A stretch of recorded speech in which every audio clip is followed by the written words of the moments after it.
హరే కృష్ణ. ప్రతి ఒక్క భక్తునికి పేరు పేరున అందరి పాదాలకి నా కృతాభివందనాలు.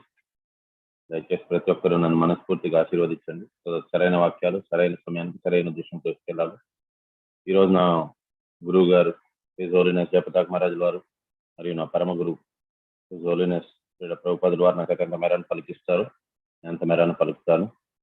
మీ అందరి నమస్కారాలను కూడా నా గురువు గారి పాదాల దగ్గర నేను అర్పిస్తున్నాను. ఓం అజ్ఞానతిమిరాంధస్య జ్ఞానాంజలిశలాకయ చక్షురున్మిలితం येन తస్మై శ్రీ గురవే నమః. శ్రీ చైతన్య మనోభీష్టం స్థాపితం येन భూతలే స్వయం రూపః కదా మహ్యం దదాతి శ్రీపదాం. హే కృష్ణ కరుణా సింధు దీనబంధు జగత్పతే గోపేశ్ కుటిక కాంత రాధాకాంత నమః కాంచన గౌరాంగి రాధే వృందావని వృషభానుసుతే దేవి ప్రణమామి హరిప్రియ వాంఛాకల్పతరుభ్యశ్చ కృపా సింధుభ్యః చ పతితానాం పావనేభ్యో వైష్ణవేభ్యో నమో నమః. పాదాయ కృష్ణ ప్రస్థా భూతలే श्रीमते जयपताक स्वामी निति नामने नमो. आचार्य पादाय निताय ब्रह्मचारिणे नमः. ओम विष्णु पादाय कृष्ण पृष्ठा भूतले श्रीमते भक्ति वेदांत स्वामी निति नामने नमस्ते. सरस्वती देवे गौरवाणी प्रचारिणे निर्विशेष शून्यवादी पाश्चात्य देशकारिणे. श्री कृष्ण चैतन्य प्रभु नित्यानंद श्री अद्वैत गदाधर श्रीवासदि गौर भक्त वृंदा. हरे कृष्ण कृष्ण कृष्ण हरे हरे हरे राम राम राम हरे.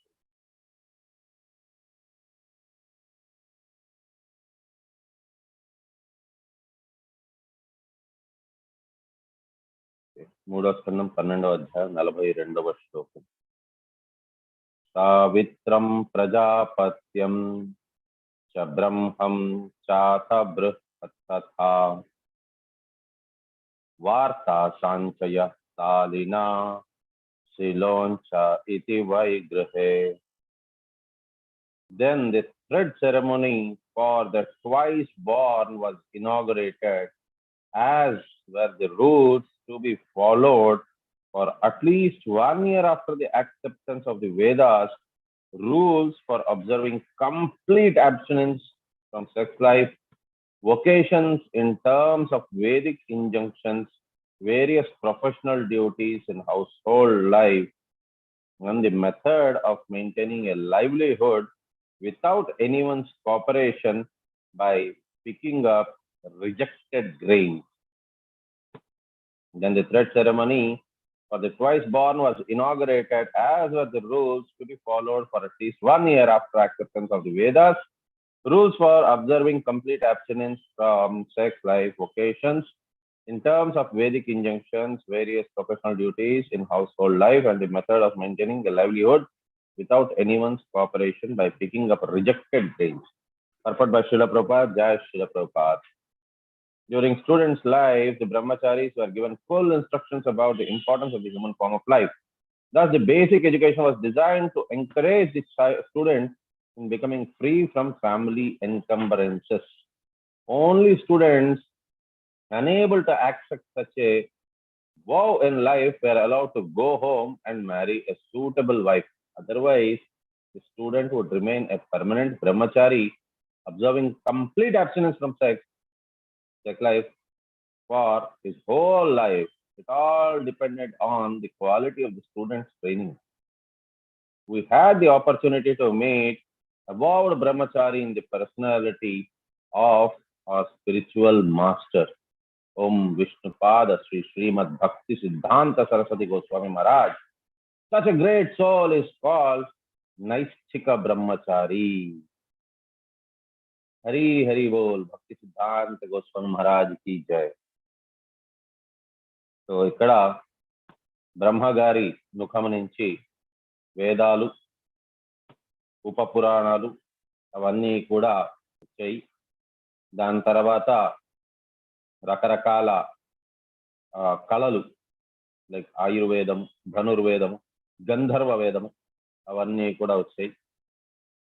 దాని తర్వాత అతని ముఖం నుంచి రకరకాల యజ్ఞాలు, 8 రకాల యజ్ఞాలు అవి వచ్చింది. దాని తర్వాత విద్య, దానం, తపస్సు, సత్యము అనేది ఈ 4 కూడా ఈ ధర్మానికి 4 పాదాలని ఇక్కడ చెప్పబడ్డాయి. సో ఇవన్నీ కూడా మళ్ళీ చతుర్వర్ణాలు. భగవంతుడు ఆల్రెడీ భగవద్గీతలో చెప్పారు, చతుర్వర్ణం మయా సృష్టం గుణకర్మ విభాగశః. సో ఇవన్నీ కూడా భగవంతుడి ద్వారా సృష్టించబడినటివి, కానీ చెప్పబడింది బ్రహ్మ ద్వారా చెప్పబడ్డారు. సో ఇప్పుడు బ్రాహ్మణులకి జంధ్యం వేసే ఆ ప్రక్రియ బ్రాహ్మణులు మాత్రమే కాదు, ఈవెన్ క్షత్రియులు వైశ్యులకు కూడా వేస్తారు. కాకపోతే బ్రాహ్మణుల్ని ద్విజ అంటారు. 2 సార్లు వారి జన్మ అవుతుంది అని. మొదటి జన్మ వారు పుట్టినప్పుడు, రెండో జన్మ వారికి వేదాభ్యాసనం.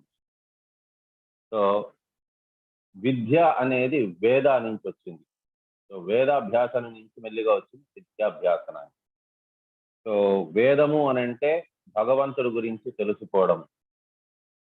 సో ఆ రకంగా భగవంతుడి గురించి తెలుసుకోవడం అనేది వారికి ప్రతి ఒక్కరికి కూడా కంపల్సరీగా బ్రహ్మచారి ఆశ్రమంలోని బ్రహ్మచర్యంలోని, అది కూడా బ్రహ్మచర్యం అనేది మొదటి 25 సంవత్సరాలు, ఫస్ట్ 5 సంవత్సరాలు పూర్తి అయ్యే లోపలే వారికి గురుకులానికి పట్టుకెళ్లేవారు. గురువు అక్కడ పరీక్షలు తీసుకునేవారు. దాన్ని బట్టి వారికి వేదాభ్యాసన అనేది వారికి చెప్పేవారు. వేదాల గురించి చెప్పేవారు, డిపెండింగ్ ఆన్ వారు ఏ గుణానికి చెందినవారు. సో బ్రాహ్మణులు అయితే వారికి వేద పఠనం అనేది చేయించేవారు.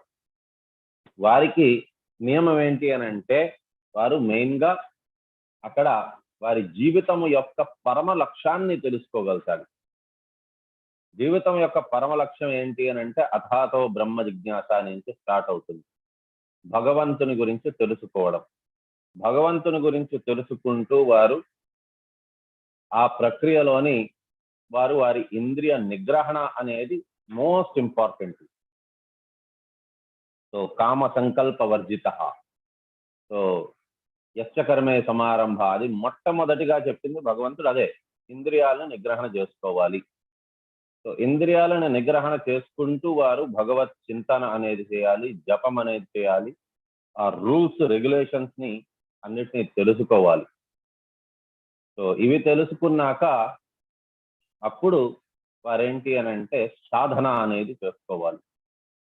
ఈ రకంగా సాధన అనేది ఆ మరణ పర్యాంతం దాకా అది చేస్తూ ఉండాలి సాధన అనేది. సో మెల్లిగా ఎప్పుడో ఒకప్పుడు రాగానుగ భక్తి అనేది వస్తుంది, ఫస్ట్ వైదీ భక్తి అనేది వస్తుంది. మనం ఫస్ట్ ప్రాక్టీస్ చేస్తూ ఉండాలి, ఇష్టం ఉన్నా లేకపోయినా. కానీ కాలక్రమేణా అదే రాగానుగ భక్తిగా మారుతుంది. రాగానుగ భక్తి అని అంటే స్వయంగా మనకి భగవంతుని నామం పట్ల రుచి అనేది వస్తుంది. సో స్వాద్విక్రమాద్ భవతి తద్గదా మూలకంత్రి. సో కాలక్రమేణా మనం చేస్తూ ఉన్నాము అని అంటే అది మనకి తెలుస్తుంది ఆ రుచి గురించి. సో తెలిసినప్పుడు అప్పుడు భక్తి అనేది వస్తుంది. కాకపోతే కొంతమంది ఆ ఇంద్రియాలు వారిని బాగా డిస్టర్బ్ చేస్తున్నప్పుడు, ఇంద్రియాలు అనేది విష సర్పము వలనది. సో ఇంద్రియాలు బాగా వారిని ఇబ్బంది కలిగిస్తున్నప్పుడు అటువంటి వారిని గురువు ఏం చేస్తారు అని అంటే, వారి యొక్క మనసు అక్కడ విద్య మీద ఉండలేకపోతున్నప్పుడు వారికి అప్పుడు పర్మిషన్ ఇచ్చేవారు అనమాట, గృహస్థాశ్రమంలో ఎంటర్ అయ్యేదాన్ని. కాకపోతే అది కూడా ఎప్పుడు 25 years తర్వాతే.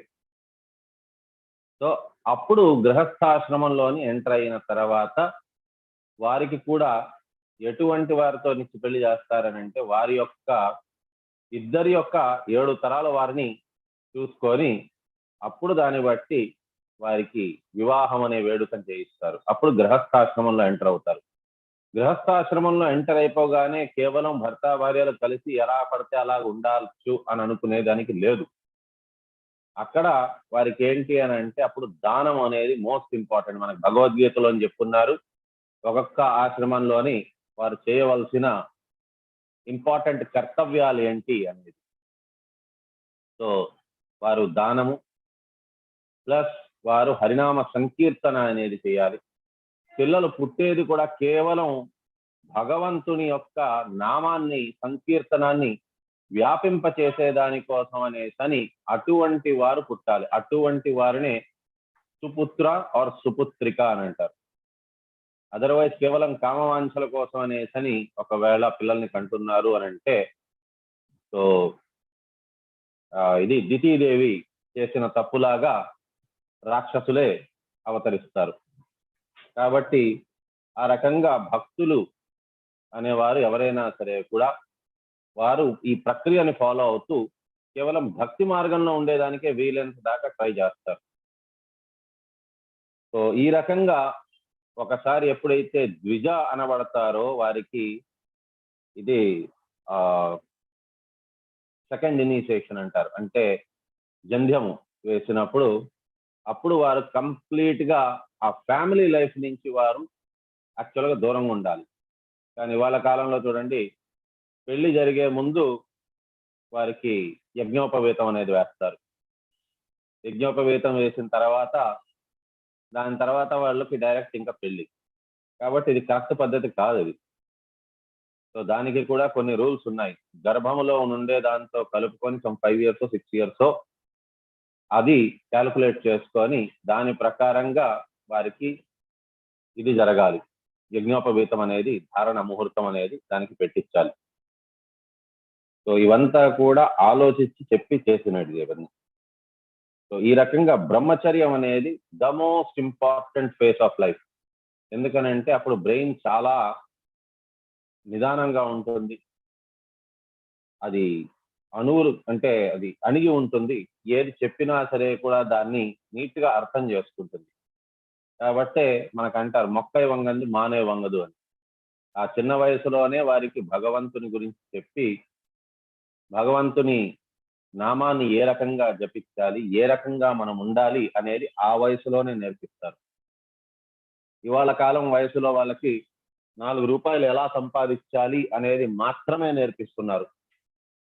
దానికోసమనే ఆ డబ్బులు సంపాదించేదానికి మార్గాలు ఏంటేంటి అనేది చెప్పిస్తారు. మోరల్ సైన్స్ అనేది జీరో. ఏ స్కూల్లోని లేదు మోరల్ సైన్స్ అనేది. అసలు మోరల్ సైన్స్ అనేది ఒకవేళ నేర్పిస్తే, మోరల్ సైన్స్ అంటే ఏముంది? భగవద్గీత. ఒక్కొక్క క్లాసుల్లో వాళ్ళకి ఒక్కొక్క చాప్టర్ భగవద్గీతని క్షుణ్ణంగా అది నేర్పిస్తే వారు జీవితంలోని వారు ఎప్పటికీ పాపాలు అనేది చేయరు, ఎప్పటికీ తప్పులు అనేది చేయరు. అసలు వారికి దొంగతనాలు, దోపిడీలు, మానభంగాలు అటువంటివి ఏవి చెప్పరు. అసలు అట్లాంటి వాటికి జోలికే వెళ్ళరు వాళ్ళు. శ్రీరామ రాజ్యం మళ్ళీ వస్తుంది. అసలు నాకు తెలిసినంత దాకా శ్రీమద్ భగవద్గీత, శ్రీమద్ భాగవతం అండ్ నెక్స్ట్ రామాయణము, ఇటువంటి పుస్తకాల గురించి కానీ వారి చరిత్ర, అందుకోసమే రామచరిత మానస్ అన్నారు. సో రామచరిత మానస్ అంటే శ్రీరాముని యొక్క చరిత్ర గురించి వర్ణన, ఆయన చరిత్ర ఎంత గొప్పది అనేది. పరస్త్రీని అసలు కన్నెత్తి చూసేవారు కాదు. శత్రువుని సంహరించిన తర్వాత కూడా అతను ఆ శత్రువుకి కూడా ఆఖరికి తర్పణం వదిలేవారు. అంత గొప్ప వ్యక్తి, అంత గొప్ప ఇది నేర్చుకున్నారు, విద్య నేర్చుకున్నారు తన తండ్రి దగ్గర, తన గురువుల దగ్గర. అంత మంచి గొప్ప నడవడిక ఇది. ఇటువంటివి ఎవరైతే వింటారో, ఎవరైతే తెలుసుకుంటారో అటువంటి వారు పాపం ఎలా చేయగలరు? కాబట్టి వారికి ధర్మం అనంటే ఏంటి, అసలు అర్థం అనంటే ఏంటి, కామం అనంటే ఏంటి, మోక్షం అనంటే ఏంటో తెలుస్తుంది. కాబట్టి నలుగురికి సహాయపడగలిచేలాగా ఉంటారు. వరల్డ్ పీస్ బేసిస్ మీద యుఎన్ఓ, యునైటెడ్ నేషన్స్ ఆర్గనైజేషన్స్ అలాంటి ఏదేదో ఎన్నెన్నో పెట్టుకున్నా సరే కూడా ఉపయోగమే లేదు. వాటి జీరో ఉపయోగం. అది పైన పైన డెడ్ బాడీ పైన డెకరేషన్ చేసినట్టుగా. అలాంటివి ఎంత చేసినా సరే కూడా పైన పైన ఆర్టిఫిషియల్ గా మీరు లేదు, మీరు ప్రేమగా ఉండాలి, మజహబ్ నహీ సిఖాతా ఆపస్ మే బైర్ రఖనా అన్నట్టుగా పైన పైన చెప్తే మాత్రం కాదు. ప్రతి ఒక్కరికి, ఇది హిందువులని కాదు, ముస్లింలని కాదు, క్రిస్టియన్ అని కాదు, ప్రతి ఒక్కరికి కూడా భగవద్గీత గురించి తెలియాల్సిన అవసరం ఉంది. వారి ధర్మాంతరణ చేసుకునేదానికి కాదు. వారిని ఒకవేళ క్రిస్టియన్ గా ఉన్నారంటే వారిని ఇంకా అద్భుతమైన క్రిస్టియన్ గా చేస్తుంది. ఒకవేళ ముస్లిం గా ఉన్నారంటే వారిని ఇంకా అద్భుతమైన ముస్లిం గా చేస్తుంది. అండ్ సనాతనీయులకి వారి సనాతన ధర్మం విలువ తెలుస్తుంది. ఊరికనే పెద్ద బొట్లు పెట్టేసుకొని నేను సనాతనీయుణ్ణి అన్నంత మాత్రాన సనాతనీయులు అయిపోరు. సనాతనీయం అంటే నిజమైన సనాతన ధర్మాన్ని పాటించేవారు. సో నిజమైన ధర్మం మనకి భగవద్గీతలో చెప్తున్నది. ఆ భగవద్గీతను మనం తూచా తప్పకుండా పాటించామని అంటే నిజమైన సనాతన ధర్మాన్ని మనం పాటించిన వాళ్ళం అవుతాం. 43వ శ్లోకం ఎవరైనా.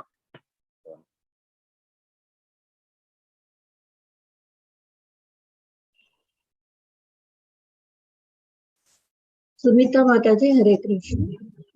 హరే కృష్ణ మాతాజీ. హరే కృష్ణ ప్రభుజీ. చదవమంటారు మాతాజీ. వైకానసవాల ఖిలౌ యదుంబర కిల్యాం. ఓకే. వైకానసవాల కిల్యా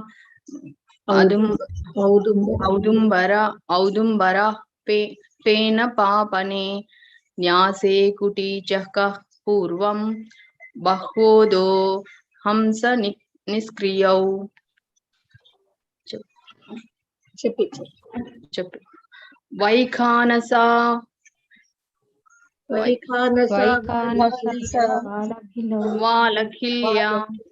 వాలఖిల్యా ఔదుంబర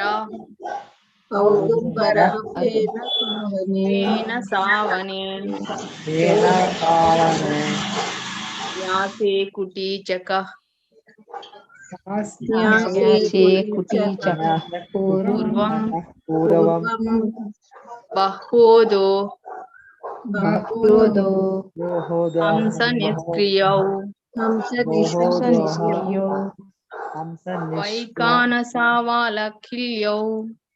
వైకానసవాల ఖిల్యౌ ఔదుంబర పేన పాపనే న్యాసే కుటీచక పూర్వం బహ్వోదో హంస నిష్క్రియౌ. వైఖానసవాల ఖిల్యౌ ఔదుంబర పేన పాపని న్యాసే కుటీచక పూర్వం బహ్వోదో హంస నిష్క్రియౌ.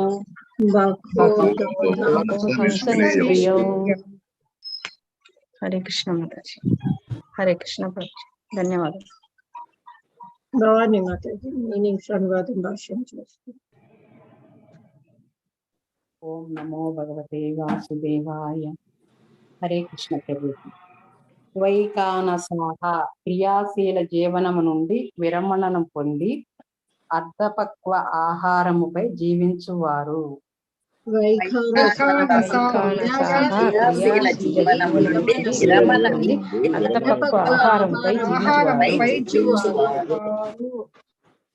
వాలకిల్య అన్నము మరికొంత లభించినంతట పూర్వపు దానిని త్యజించువారు.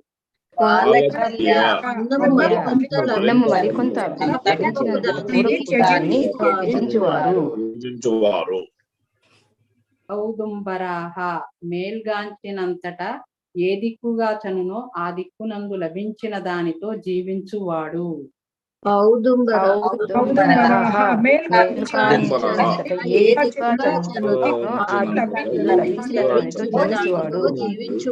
లభించిన దానిని జీవించువాడు. పేనపాహ వృక్షము నుండి నేలరాలిన ఫలములపై జీవించువాడు.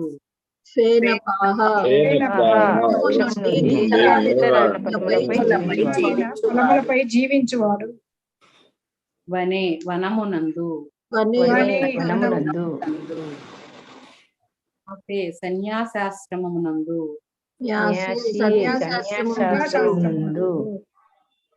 కుటీచక ఆసక్తిరహితముగా గృహమునందలి జీవనము.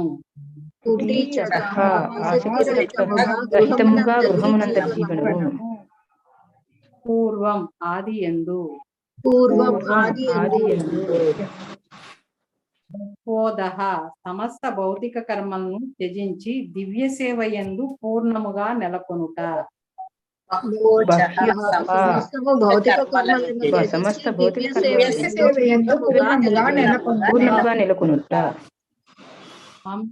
దివ్య జ్ఞానమునందు పూర్ణముగా నెలకొనుట.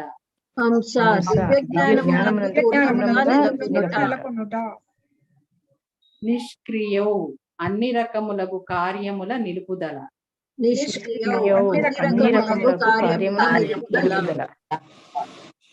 వైఖానసులు, వాలకిల్యులు, ఔదంబరులు, పేనపులు అనునవి వానప్రస్థ జీవనమునందలి 4 విభాగములు. కుటీచకులు, బహ్వోదకులు, హంసలు, నిష్క్రియులు అనునవి సన్యాస జీవనమునందలి 4 విభాగము. ఇవి అన్నియును బ్రహ్మ నుండి ప్రకటమైనవి. వైఖానసులు, వాలకిల్యులు,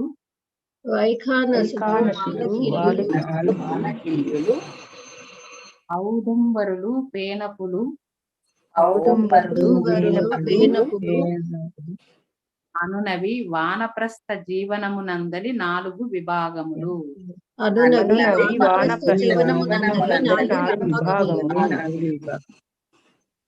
కుటీచకులు, బహ్వోదకులు,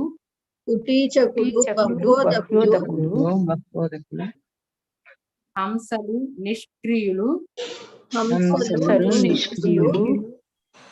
అనునవి సన్యాస జీవనమునందలి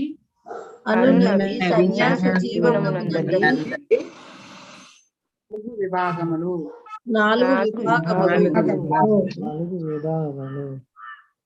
ఇవి అన్నియును బ్రహ్మ నుండి ప్రకటమైనవి.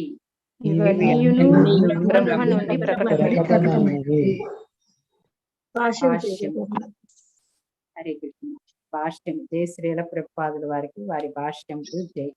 వర్ణాశ్రమ ధర్మము అన్నది నవీన యుగపు నూతన కల్పనమేమియును కాదు, కాని అల్పజ్ఞులు అట్లే తలతుడు. సృష్ట్యాది అందే అది బ్రహ్మదేవునిచే సుస్థాపితమైనది. ఈ విషయము భగవద్గీత 4.13 ఎందును చాతుర్వర్ణ్యం మయా సృష్టం అని ధ్రువపరపబడినది. హరే కృష్ణ మాతాజీ. హరే కృష్ణ ప్రభు. ధన్యవాదాలు.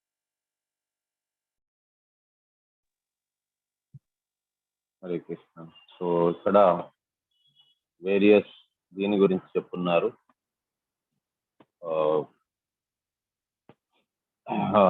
వానప్రస్థాశ్రమం మరియు సన్యాసాశ్రమం. వానప్రస్థ ఆశ్రమంలోని 4 రకాలు. వైఖానస. వైఖానస అనేది మీరు అది ఆగమ శాస్త్రంలో వైఖానస శాస్త్రం అనేది కూడా ఒకటి ఉన్నది. సో అది వైఖానస ఋషి అనే అతను చేశారు. సో ఈ రకంగా మనకి డిఫరెంట్ 4 ఉన్నాయి. Vaikhanasa and Valakhilyas, Audumbaras and Henapa. So Vaikhanasa అని అంటే retired from active life and live on half boiled meals. సగం ఉడికిచ్చినటివే, పూర్తిగా ఉడికినేటివి రుచిని చేస్తుంది, పచ్చిగా ఉండేటివి ఆకలిని తీర్చదు. కాబట్టి కేవలం వారు ఆ కడుపు నింపుకునే దానికోసమని మాత్రమే కొద్దిపాటి ఉడికించుకొని తిన్నది అది వైఖానస. వాలకీల్య అంటే one who quits the former stock of grains on receipt of more. ధాన్యం వారికి అదనపుగా దొరికితే ముందు విడిచిపెట్టేస్తారు. అనాసక్తులు, నాది ఏది కాదు, ఈశావస్యమిదం సర్వం యత్కించిత్ జగదత్యం జగత్ అని నమ్మేవారు. అది వాలకీయ. ఆదుంబరాహ అంటే one who lives on what he gets from the direction towards his start after rising from bed. So వారు ఒకే దిక్కులోని వారు వెళ్తూ ఉంటారు, హరినామ ప్రచారాన్ని చేసుకుంటూ. ఆ దిక్కులోని ఏదైనా దొరికితే వారు తీసుకుంటారు, కానీ అదర్వైజ్ వారు తీసుకోరు. Phenapa, one who lives on the fruits which automatically fall from the tree. So అడవిలోనే ఏదైనా సరే ఇప్పుడు చెట్టు నుంచి ఫలం రాలిపోతే దాన్ని ఇబ్బంది పెట్టి దాన్ని తెంపుకొని దానికోసమని వారు శ్రమించడం అనేది కూడా చేయరు. వారి జీవితంలోని ఆహారంకి అంతగా వాల్యూ ఇవ్వటం లేదు. ఒకవేళ చెట్టు నుంచి అదంతటికి అదే ఏదైనా పడిపోయి ఫలం రాలితే దాన్ని స్వీకరిస్తారు, లేకపోయింది అది కూడా లేదు. సో అదే రకంగా నెక్స్ట్ వస్తుంది సన్యాసం. Kutichaka, life in the family without attachment. So 75 ఏళ్ళు దాటింది, ఇంకా వారికి నా వారు, నా భార్య, నా కుటుంబము అనే వాటి వలయం నుంచి వారు బయటకు వచ్చేస్తారు. సో అది ఒక రకమైంది. And Bahudaka, giving up all material activities and engaging fully in transcendental service. So భగవదహ అనేవారు భౌతికమైన కార్యకలాపాలన్నీ విడిచిపెట్టేసి ఉంటారు. సో భౌతికంగా ప్రతి ఒక్కరికి కూడా ఏంటి అని అంటే ఆహారం, నిద్ర అలాంటివి అవసరం. వారు అవసరం ఉన్నంత దాకానే నిద్రిస్తారు. అదర్వైజ్ భౌతికంగా నిద్రించడం, ఆహారాన్ని మితం చేసేసుకుంటారు, అన్నిటినీ కూడా మితం చేసుకునేస్తారు. హంస అంటే fully engage in transcendental knowledge. So హంస ఏ రకంగా అయితే పాలుని మాత్రమే స్వీకరించి నీళ్ళను వదిలేస్తుందో ఆ రకంగా భగవంతుని పట్ల ఆ విజ్ఞానాన్ని మాత్రమే వారు దానికి ఆకర్షితులవుతారు. భౌతికమైన వ్యర్థ ప్రగల్పనలన్నిటి నుంచి దూరంగా ఉంటారు. ఒక గొప్పవారి లక్షణం ఇది. అందుకోసమనే మొట్టమొదటిగా మనకి నెక్స్ట్ ఆఫ్ ఇన్స్ట్రక్షన్ లో చెప్పింది వాచో వేగం. మాటలు మాట్లాడాలి అనే ఆ కోరిక మీద నియంత్రణ కలగడం అనేది అన్నిటికంటే పెద్ద నియంత్రణ. అది ఇక్కడ కూడా ఎప్పుడైనా ఏదైనా ఒక శ్లోకం చదవగానే ఏదో ఒకటి చెప్పేయాలి నేను. సో అది అర్థం కావాలి మీకు, నాకే తెలుసు అనే భావన నాకు వచ్చినంత దాకా నా నాలెడ్జ్ జీరో అయిపోతూ ఉంటుంది, తగ్గిపోతూ ఉంటుంది. సో కాబట్టి వాచో వేగం, మాట్లాడే దాని మీద అదుపు అనేది ఉండాలి. మాట్లాడచ్చు, మాట్లాడకూడదని కాదు, కానీ ఇమ్మీడియట్ గా మాట్లాడాలి. ఇప్పుడు ఎవరైనా మనల్ని తిట్టారు, వారు తిట్టగానే మనం ఏం చేస్తాం, వెంటనే ఇంకో 4 తిట్లు తిట్టేస్తాం.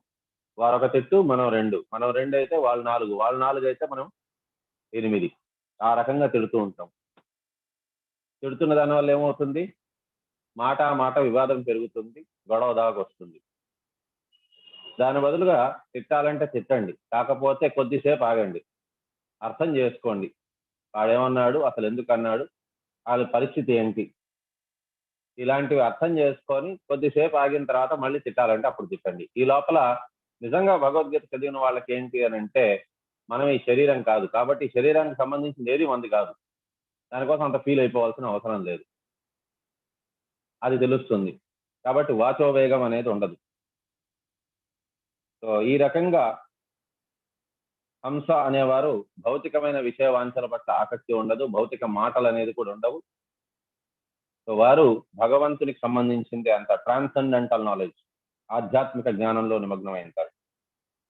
నిష్క్రియ, stopping all kinds of activities. నిష్క్రియ అనేవారు వారు అసలు ఇంకా వారు నియంత్రించడం కూడా కాదు, ఆపివేస్తారు. భౌతికమైన కార్యకలాపాలు అన్నిటినీ ఆపేస్తారు, జీరో, కేవలం ఆధ్యాత్మికంగా. సో ఈ రకంగా రకరకాల వారందరూ కూడా బ్రహ్మగారి నుంచి వారు వచ్చారు. అండ్ భగవంతుడు ఆల్రెడీ చెప్పేశారు, అతని నుంచే ఈ వర్ణాలన్నీ కూడా సృజింపబడ్డాయి అని. ఓకే, సో నెక్స్ట్ శ్లోకం ఎవరైనా 44.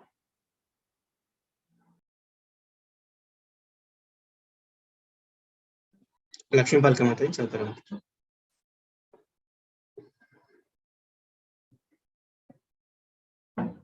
ఇంకెవరైనా చదువుతారా? హరే కృష్ణ.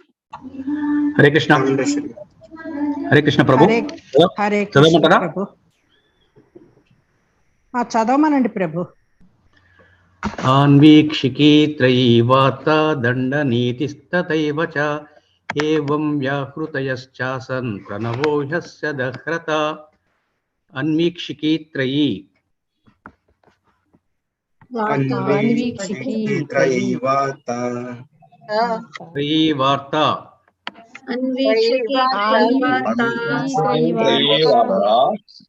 దండనీతిస్తథైవ చ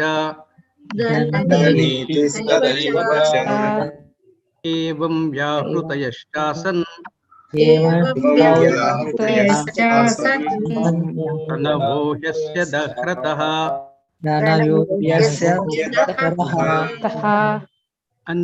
ఆన్వీక్షికీ త్రయీవార్త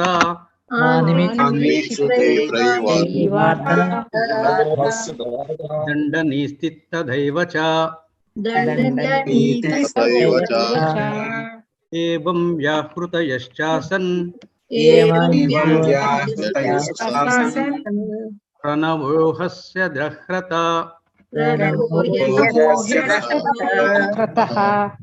హరే కృష్ణ ప్రభు, దండవత్ ప్రణామం. చాముండేశ్వరి మాతాజీ మీటింగ్స్ అనువాదం.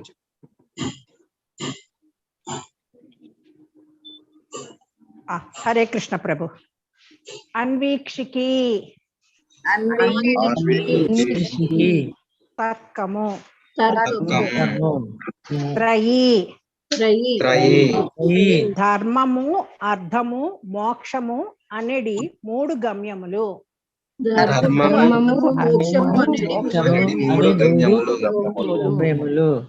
వార్త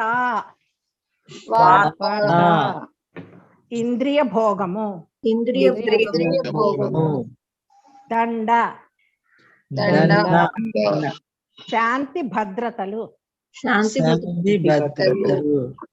నీతి నీతి సూత్రములు తథా కూడా ఏవచ క్రమముగా ఏవం ఆ విధముగా వ్యాహృతయః భూవః స్వః అనడి సుప్రసిద్ధ మంత్రములు.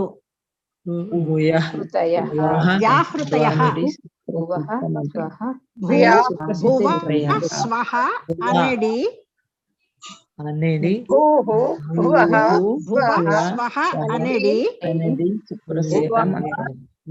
సుప్రసిద్ధ మంత్రములు.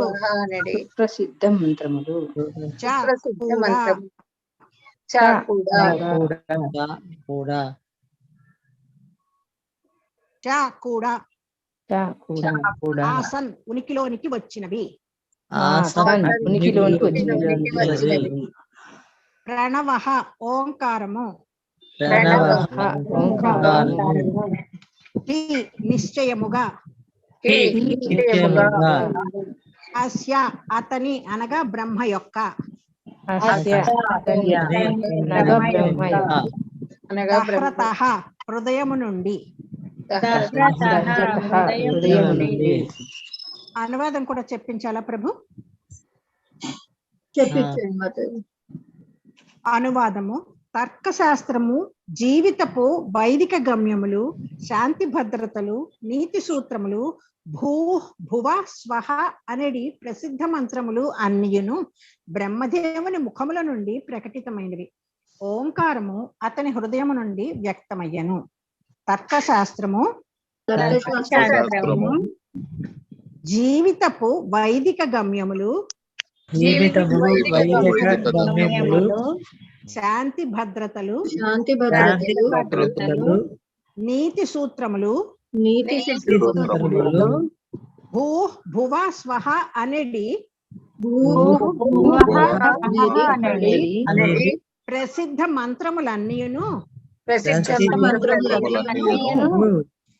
బ్రహ్మదేవుని ముఖముల నుండి ప్రకటితమైనవి. ఓంకారము అతని హృదయము నుండి వ్యక్తమయ్యను. హరే కృష్ణ. శ్రీ శ్రీ రాధా గోవిందకి జై.